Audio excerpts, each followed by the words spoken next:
അതെത്ര ചെറിയ സാമ്പത്തിക നിലവാരമുള്ള ആളാണെങ്കിലും സമ്പത്ത് കൊണ്ട് സ്വർഗം വാങ്ങാൻ പറ്റും. ഹലാല് മാത്രം സമ്പാദിക്കണം. ഒരാളെയും പറ്റിച്ചിട്ട് സമ്പാദിക്കണം, ഒരാളെയും പറ്റിക്കരുത്. അങ്ങനെ പറ്റിച്ചിട്ട് നമ്മൾ സമ്പാദിച്ചാൽ പിന്നെ നമ്മുടെ ജീവിതത്തിൽ ബറക്കത്ത് നഷ്ടപ്പെടും. എത്ര സമ്പാദിച്ചാലും അയാൾക്ക് സമ്പാദിക്കുന്നതിനേക്കാൾ കൂടുതൽ ചെലവായിരിക്കും ഉണ്ടാവുക. ഹോസ്പിറ്റൽ ചെലവ് ലക്ഷങ്ങൾ, ഹോസ്പിറ്റലിൽ കൊടുക്കേണ്ട രോഗങ്ങൾ, എന്തെല്ലാം ബുദ്ധിമുട്ട്. നമ്മളൊക്കെ സമ്പത്ത് കൊണ്ട് സ്വർഗം വാങ്ങും. അതെത്ര ചെറിയ സാമ്പത്തിക നിലവാരമുള്ള ആളാണെങ്കിലും അയാൾക്ക് സമ്പത്ത് കൊണ്ട് സ്വർഗം വാങ്ങാൻ കഴിയും. ഒരു ബക്കറ്റ് കളക്ഷൻ ഇങ്ങനെ നടത്തുന്നു.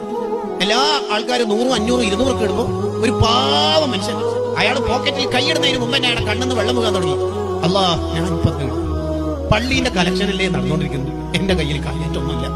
മത്സ്യം വിറ്റ ക്യാഷ് ചില്ലറുണ്ട്, 2 5-ന്റെ നോട്ട്, ആ മത്സ്യത്തിന്റെ ഗന്ധമുള്ള 5-ന്റെ നോട്ട് ആരും കാണാതെ അയാളുടെ ഹൃദയത്തിൽ നിന്ന് കയ്യിലേക്ക് പിടിച്ച് ബക്കറ്റിലിടുമ്പോൾ മോനെ ആ സദ കൊണ്ട് നിനക്ക്